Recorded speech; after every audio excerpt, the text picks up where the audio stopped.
Hello বন্ধুরা, স্বাগত আমার ইউটিউব চ্যানেলে। তো তোমাদের উচ্চ মাধ্যমিক প্রশ্নপত্র তোমরা কবে পাবে? ইতিমধ্যে কিন্তু ইউটিউবে শুরু হয়ে গেছে যে প্রশ্নপত্র ফাঁস, এরকম নানা ভিডিও কিন্তু আপলোড হতে লেগেছে, ঠিক আছে?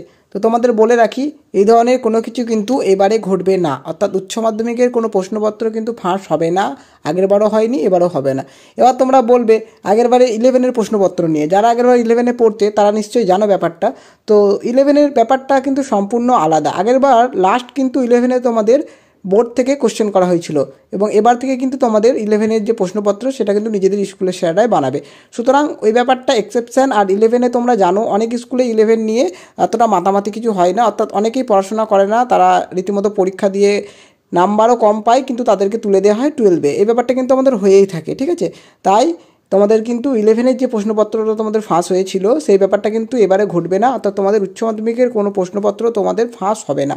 ইতিমধ্যে দেখছি অনেক চ্যানেলেই তোমাদের ভিডিও আপলোড হচ্ছে যে উচ্চ মাধ্যমিক বাংলা কোশ্চেন বা মাধ্যমিকের বাংলা কোশ্চেন, এই ধরনের যে ভিডিওগুলো সেগুলো কিন্তু সমস্তটাই ফেক, নিজেদের মন থেকে বানানো প্রশ্নপত্র। যে প্রশ্নপত্রটা অবশ্যই তোমরা তো কমন হয়তো পেতে পারো একটা দুটো, কিন্তু সমস্ত হুবহু একদমই মিলবে না, কারণ ওই ধরনের কোনো কিছুই তোমাদের উচ্চ মাধ্যমিক বা মাধ্যমিকের ক্ষেত্রে হবে না, অর্থাৎ বোর্ডের প্রশ্নপত্র কিন্তু কোনোভাবেই ফাঁস হবে না। বসে থেকো না যে প্রশ্নপত্র ফাঁস হবে, তোমরা দেখে গিয়ে সব করে দিয়ে আসবে। তোমরা ইতিমধ্যে পড়াশোনা কিন্তু স্টার্ট করে দিয়েছো, বা যারা সিরিয়াস তারা তো করেই দিয়েছো, আর যারা করোনি তারা কিন্তু করে দাও, কারণ সমস্তটা খুব ভালোভাবে রিভিশন করো, স্যাররা যা করিয়েছেন সেগুলো করো, সেগুলো থেকে কিন্তু তোমাদের প্রশ্নপত্র হবে।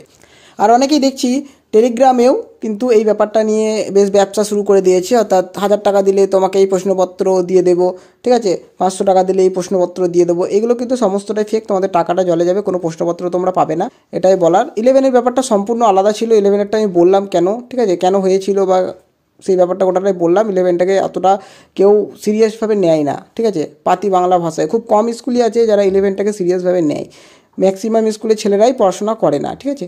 সুতরাং তোমরা ভালো করে পড়াশোনা করো এবং ভালো রেজাল্ট করো। মাধ্যমিক সামনেই আছে এবং উচ্চ মাধ্যমিক তার পেছনেই। সুতরাং অল দ্য বেস্ট, আর পড়াশোনা করতে থাকো।